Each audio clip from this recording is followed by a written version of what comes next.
आज का विषय हमारे दर्शकों ने देख लिया होगा।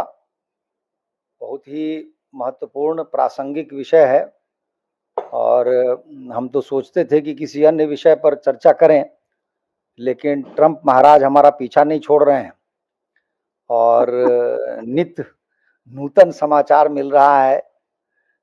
जो विषय है वो सुलझने के बजाय और उलझ रहा है, तो इसलिए हमारा धर्म बनता है कि हम अपने दर्शकों को अद्यतन रखें और उनको बताएं कि क्या हो रहा है और हम लोगों का क्या विचार है, भारत को क्या करना चाहिए आदि आदि। तो आरंभ करते हैं। वसुदेव सुतं देवं कंसचाणूरमर्दनं देवकी परमानंदम कृष्णं वंदे जगद्गुरुम। जगद्गुरु का स्मरण करते हुए मैं डॉक्टर शैलेंद्र कुमार सभी दर्शकों, विद्वानों, सुधी श्रोताओं सबका स्वागत करता हूं, अभिनंदन करता हूं। अब जो है अभी ट्रंप के विषय में हमने जो शीर्षक लिखा है कि अमेरिका को साधने के लिए भारत की जो निकटता है, नैकट्य है, वो बढ़ा है चीन के साथ और चीन के साथ भी वही स्थिति है, इसलिए दोनों एक ही पलड़े में हैं। और तो ट्रंप महाराज क्या कर रहे हैं? ट्रंप महाराज ने, जब हमने पिछली बार वार्ता की थी, उस समय की तुलना में और भी उदंड कह सकते हैं, उनको बौखला गए हैं, छटपटा रहे हैं, उनकी कुंठा और जागृत हो गई है, उनको समझ में नहीं आ रहा है कि वो क्या करें। तो इसमें अनाप शनाप हो रहा है, मतलब जिसकी कोई कल्पना नहीं कर सकता, ऐसी ऐसी बातें हो रही हैं। और राजनय, जो अंतर्राष्ट्रीय राजनय है, उसका स्तर ट्रंप ने इतना गिरा दिया है कि यह सचमुच पूरे संसार के लिए चिंता का विषय है कि क्या ऐसा भी देश हो सकता है जिसका राष्ट्राध्यक्ष इस कोटि का होगा। एक प्रकार से नीचता पर उतारू हो जाएगा, क्योंकि जो हम उदाहरण देंगे उससे स्पष्ट हो जाएगा कि वो क्या उदाहरण है। उनका एक एडवाइजर है नेवारो, उन्होंने ये कह दिया कि भारत और अमेरिका के बीच जो व्यापार चल रहा है और उसका व्यापार संतुलन जो भारत के पक्ष में है, अर्थात भारत अधिक निर्यात करता है और कम आयात करता है अमेरिका से, तो भारत को लगभग 43 बिलियन डॉलर का सरप्लस हो जाता है। तो उनका कहना है ये जो 43 बिलियन डॉलर है, ये भारत कैसे खर्च करेगा ये हम बताएंगे। हम चाहते हैं कि भारत ऐसा करे। ऐसा संसार में कभी देखा और सुना नहीं गया है, क्योंकि जो भी व्यापार करता है उससे जो धन अर्जित होता है वो उस देश का अपना होता है, और कोई भी संप्रभु देश वो कैसे उसका व्यय करता है ये तो उसका संप्रभु अधिकार है। तो आप उसकी संप्रभुता पर, उसकी स्वायत्तता पर कैसे कुठाराघात कर सकते हैं, कैसे आघात कर सकते हैं? ये सब अकल्पनीय है। फिर किसी ने यह भी कहा कि जो भारत का जो भारत के पास जो फॉरेक्स रिजर्व है और जो अमेरिका में रखा है, उसके लिए भी अमेरिका कुछ कर सकता है। मैंने इस पर काफी खोजबीन की, तो मुझे इसकी पुष्टि तो नहीं हो पाई, लेकिन यदि ऐसा किसी ने कहा है तो यह तो घोर अन्याय हो जाएगा। मैंने अध्ययन के लिए चैट जीपीटी से पूछा कि क्या भारत ने अपना फॉरेक्स रिजर्व अमेरिका में रखा हुआ है, तो मुझे चौंकाने वाला तथ्य सामने आया मेरे सामने।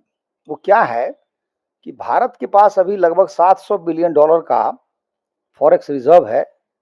उसमें से आधा रिजर्व डॉलर टर्म्स में है, आधा जो है बाकी शेष जो हार्ड करेंसीज हैं, यूरो, येन, स्विस फ्रैंक आदि आदि में है। तो ये जो $350 बिलियन होगा, चैट जीपीटी का कहना है इसका अधिकांश भारत ने अमेरिका को ऋण के रूप में दिया हुआ है। और हम जानते हैं अमेरिका संसार का सबसे बड़ा ऋण लेने वाला देश है। जो भी सामर्थ्यवान देश है सबसे ऋण लिया हुआ है। तो भारत अपना जो फॉरेक्स रिजर्व का इतना बड़ा हिस्सा है, लगभग $300 बिलियन का, वो अमेरिका के ट्रेजरी बॉन्ड्स और बिल्स में रखा हुआ है। और यह जो प्रैक्टिस है ये काफी पुरानी प्रैक्टिस है। ये अनेक देश करते रहे हैं, यूरोप के देश करते रहे हैं, चीन करता रहा है, भारत करता रहा है। ये बात दूसरी है कि भारत के पास फॉरेक्स रिजर्व बहुत बाद में आया। 1991 में भारत डिफॉल्ट करने के कगार पे था, क्योंकि फॉरेक्स एक्सचेंज था नहीं भारत के पास। तो धीरे धीरे भारत ने जमा किया। तो भारत के पास यदि कोई फॉरेक्स रिजर्व रहता है तो वो तो स्टिल है ना, मतलब ऐसे ही व्यर्थ पड़ा हुआ है। तो भारत इसलिए लगाता है, अमेरिका को कर्ज देता है कि उससे थोड़ा सा ब्याज मिलता है। तो ये अंतरराष्ट्रीय प्रैक्टिस है, जो भी संपन्न देश है वो ऐसा करते हैं। लेकिन यदि उस पर किसी ने हाथ मारने का प्रयास किया, अमेरिका ने, तो मुझे लगता है पूरे संसार में उपद्रव मच जाएगा। क्योंकि ये केवल भारत के साथ तो नहीं होगा। भारत है, चीन है, यूरोप के सारे देश हैं, और ये जो गल्फ के देश हैं उन लोगों ने भी पैसा लगाया हुआ, उन्होंने पैसा लगाया हुआ। तो दूसरा पहलू उसका यह है कि अमेरिका पूरी तरह से विश्वसनीयता ही खो देगा। अब यदि वो मांगेगा भी ऋण तो कोई नहीं देगा। तो अमेरिका के अस्तित्व का संकट हो जाएगा कि अमेरिका चलेगा कैसे भविष्य में, क्योंकि वो कर्ज पर चलता है और कर्ज अदा करने की क्षमता उसमें नहीं है, तो केवल ब्याज दिया करता है। तो अमेरिका की तो ऐसी स्थिति है दयनीय। लेकिन ऐसा लगता है जैसे भारत को मुंह चिढ़ाने के लिए, भारत को कहिए कि तंग करने के लिए वो रात दिन कुछ न कुछ अमेरिका कर रहा है। इसी क्रम में एक घटना और घटी है। एक सज्जन है, उनका नाम है सर्जियो गोर। सर्जियो गोर जो है विचित्र प्राणी है। इन्होंने अपनी पहचान तक को छुपाए रखा है, जो कि हाल फिलहाल में लोगों ने शोध किया उस व्यक्ति पर, तब जाकर जानकारी मिली। क्योंकि इस व्यक्ति का जन्म हुआ है उज्बेकिस्तान के ताशकंद में, तो संभवतः ये मुसलमान होगा ये व्यक्ति। लेकिन इसने हमेशा लिखा अमेरिका में कि उसका जन्म माल्टा में हुआ है। और यह व्यक्ति अमेरिका का, बिल्कुल अमेरिका में ट्रंप का एक प्रकार से पारिवारिक व्यक्ति बन गया। इतना पारिवारिक कि ट्रंप के हर काम में यह व्यक्ति सलाह देने लगा। और इसी ने एलन मस्क के प्रति ट्रंप में एक प्रकार से विष भरा और एलन मस्क को ट्रंप ने निकाल बाहर किया। एलन मस्क ने सर्जियो गोर का नाम रखा है सांप। तो यह व्यक्ति एक विषधर है। दूसरा क्या है कि हजारों हजार जो अपॉइंटमेंट हुए हैं राष्ट्रपति ट्रंप के द्वारा, तो राष्ट्रपति ट्रंप की जो जीत हुई थी अगस्त सितंबर में, उसके बाद से विगत 6 महीनों में यही व्यक्ति उत्तरदायी है सारी नियुक्तियों के लिए। तो इसका मतलब ये है कि वो उसका बहुत ही विश्वसनीय व्यक्ति है। उस व्यक्ति को ट्रंप ने भारत का राजदूत बनाकर भेजा है। और इससे पहली बात तो यह है कि वो ट्रंप की पॉलिसी का अंधभक्त है। तो जो ट्रंप कर रहे हैं वो सब यह व्यक्ति करेगा भारत में बैठकर। लेकिन भारत का जो स्तर है अंतर्राष्ट्रीय, उसको भी ट्रंप ने घटा दिया है। इस प्रकार घटाया है कि सर्जियो गोर अब भारत के राजदूत मात्र नहीं होंगे, वो भारत में रहेंगे, दिल्ली में रहेंगे, लेकिन वो दर्जन भर और देश के भी राजदूत होंगे, हेड होंगे वो। अर्थात भारत का जो दर्जा है, स्तर है, वो ट्रंप ने घटा दिया है। यह भी अपमानजनक कदम है। हो सकता है कि आने वाले समय में भारत भी ऐसा करे कि जो भारत के राजदूत अमेरिका में हैं, उनको कनाडा, मेक्सिको, अन्य-अन्य देशों के साथ जोड़ दे। कहे कि ऐसा ही हम करेंगे, भारत कर सकता है। लेकिन भारत कर सकता है या नहीं कर सकता, प्रश्न ये नहीं है। प्रश्न है कि ट्रंप क्यों हाथ धोकर पीछे पड़े हुए हैं हमारे प्रधानमंत्री मोदी के या भारत के। ट्रंप अंततोगत्वा चाहते क्या है? क्योंकि जो कुछ भी वो कर रहे हैं, उनसे उनका विनाश हो रहा है, उनको हानि हो रही है, उनको आघात पहुंच रहा है। तो विनाश काले विपरीत बुद्धि जो कहते हैं, वो ट्रंप को जैसे मति भ्रष्ट हो गई है, वो हम कह सकते हैं। एक और घटना घटी है, बहुत ही रोचक, बहुत ही बढ़िया, जिससे ट्रंप संभवतः और आपे से बाहर हो गए। क्योंकि ट्रंप ने अलास्का में पुतिन से भेंट की थी, उसके बाद यूरोप के शासनाध्यक्षों को बुलाया था ज़ेलेंस्की के साथ, और उसके बाद भी ट्रंप ने यह कह दिया कि ये जो विवाद है या युद्ध चल रहा है, इसको मैं जितना सरल समझ रहा था उतना सरल नहीं है। से उन्होंने हाथ खड़े कर दिए हैं। जिस प्रकार से वो उतावले थे कि तुरंत कर देंगे हम समझौता, ये कर देंगे, वो कर देंगे, वो लगता उनके हाथ से निकल रहा है। इस बीच में घटना ये घटी है जो भारत के लिए शुभ है और ट्रंप के लिए अशुभ है। क्योंकि पुतिन ने अपनी मित्रता को इस प्रकार से दिखाया कि वो जब अलास्का से आए तो उन्होंने हमारे प्रधानमंत्री को फोन किया और कहा कि अलास्का में क्या हुआ है, इसके विषय में मैं आपको बताने के लिए फोन कर रहा हूं। और मोदी जी ने ये बातें अपने संदेश में भी व्यक्त की हैं एक्स के माध्यम से। कल की घटना है कि ज़ेलेंस्की ने ये कहा है कि मैं स्वयं मोदी जी से मिलना चाहता हूं, भारत आना चाहता हूं। और कल उनके जो राजदूत हैं दिल्ली में, उन्होंने इसकी औपचारिक घोषणा कर दी है। तिथि आदि की घोषणा बाद में होगी, लेकिन मुझे लगता है कि ये ट्रंप के लिए जले पर नमक छिड़कने के बराबर होगा। और हम आप केवल अनुमान लगा सकते हैं कि ट्रंप किस प्रकार से बौखला चुके होंगे कि जिस युद्ध को वो अब कठिन समझ रहे हैं और उनसे कुछ हो नहीं रहा है, और दोनों जो वारिंग फैक्शन है, जो युद्धोन्मत्त हैं, दोनों युद्ध में जिनका जो भाग ले रहे हैं, वो दोनों देश बारी बारी से हमारे प्रधानमंत्री के संपर्क में हैं।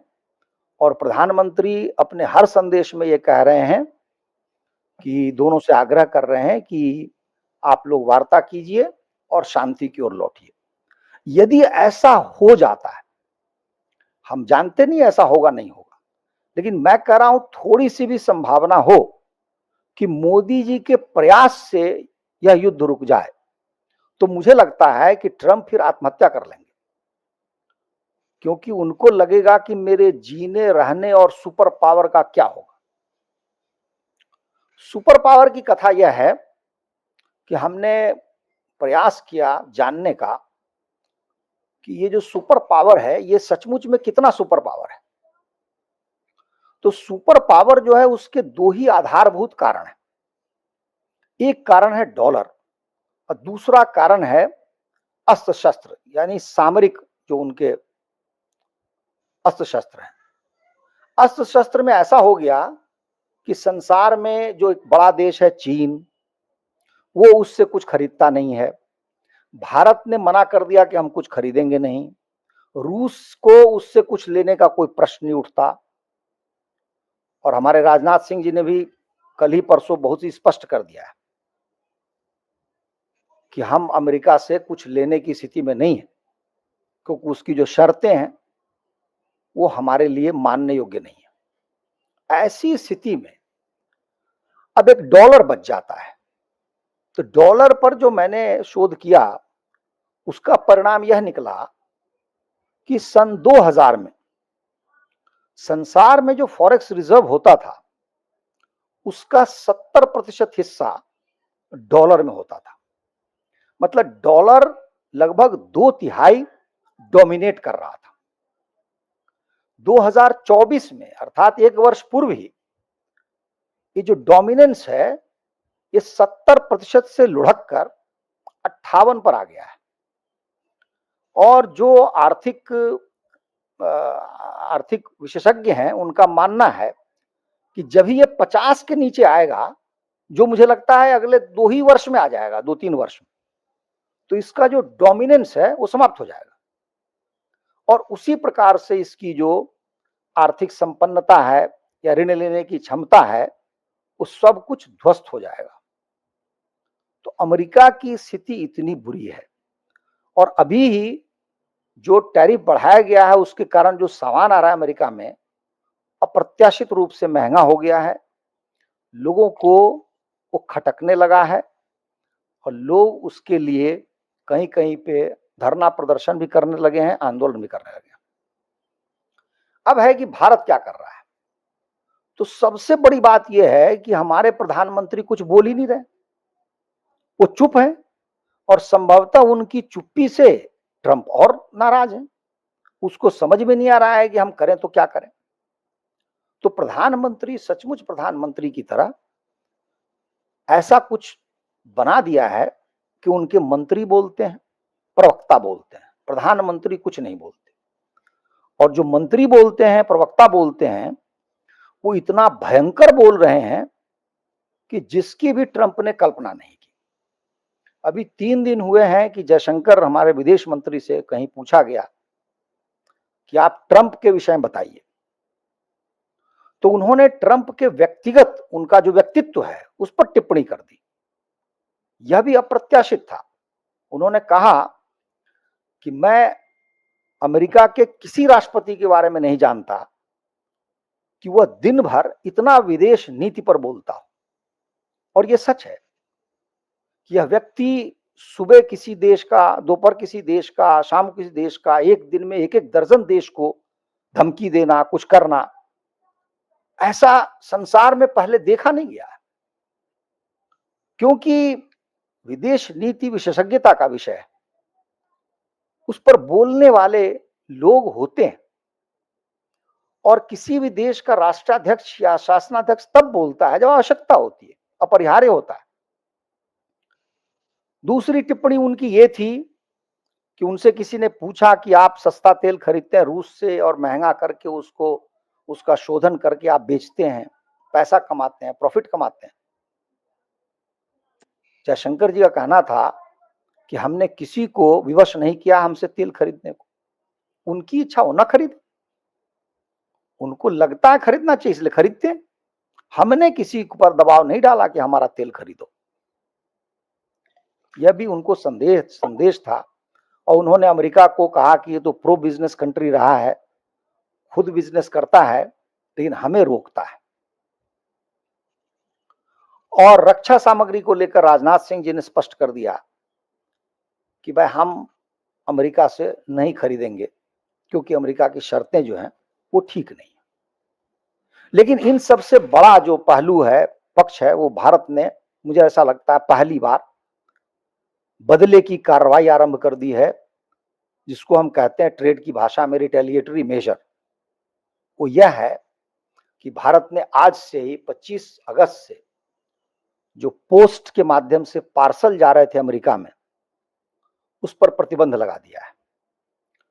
और ये जो पार्सल जा रहे थे भारत से, उस पर प्रतिबंध लगने के तुरंत बाद यूरोप के सारे देशों ने भी प्रतिबंध लगा दिया है। ये अमेरिका के लिए अप्रत्याशित है, अमेरिका ने संभवतः सोचा नहीं होगा। और इससे एक प्रकार से जो वहां के जन सामान्य है अमेरिका के, उनमें हाहाकार मचेगा क्योंकि उनका सामान उनके घर नहीं पहुंचेगा। इसमें बड़े बड़े बिजनेस हाउसेज नहीं होते हैं, इसमें सामान्य लोग होते हैं जो भारत से सामान मंगाते थे या यूरोप से सामान मंगाते थे। इसका उत्तर ट्रंप क्या देंगे या ट्रंप का प्रशासन क्या देगा, ये देखने वाली बात होगी। तो ये हमारा अमेरिका को लेकर के पक्ष है। इसमें हमारे शास्त्रों में कहा गया है कि एक समय में एक ही शत्रु से उलझना श्रेयस्कर होता है। तो भारत ने अपनी नीतिगत परिपक्वता को दिखाते हुए चीन से निकटता आरंभ कर दी है और अभी कुछ ही दिनों में प्रधानमंत्री चीन जाने वाले हैं। चीन के विदेश मंत्री भारत आए थे और वहाँ पर पुतिन से भी उनकी भेंट होगी और यह अंतर्राष्ट्रीय जगत के लिए और विशेषकर अमेरिका के लिए बहुत बड़ा झटका है, जिसमें भारत, चीन, रूस और ब्राज़ील ये सब अपेक्षाकृत बड़े-बड़े देश हैं। इनका एकत्र हो जाना अपने आप में बहुत बड़ी बात है और ये सारे जिन देशों के नाम हमने लिए हैं, ये सारे डॉलर के परे हैं। डॉलर विहीन व्यापार करना चाहते हैं और करेंगे। इससे भी झटका लगेगा अमेरिका को। लेकिन चीन के विषय में ऐसा माना जाता है और जितना मैंने देखा समझा है अभी तक, चीन की स्वयं की जो आर्थिक स्थिति है वो अत्यंत दयनीय है। दूसरा, हमारी जो शत्रुता है चीन से, हम उसको 1 मिनट के लिए भी भूल नहीं सकते, क्योंकि चीन ने हमारे साथ क्या किया है। आज तक हमारी भूमि पर उसने अधिकार किया हुआ है, तिब्बत पर उसका अवैध अधिकार है। उसी तरीके से जो उसका न्यू फ्रंटियर है जिसको कहता है, वो सारा का सारा चीन से बाहर है। मंचूरिया बाहर है और ताइवान को तो सदा बाहर रहना ही चाहिए। तो ये हमारे मानस में ये बातें बैठी हुई हैं और हम इसको भूलेंगे नहीं।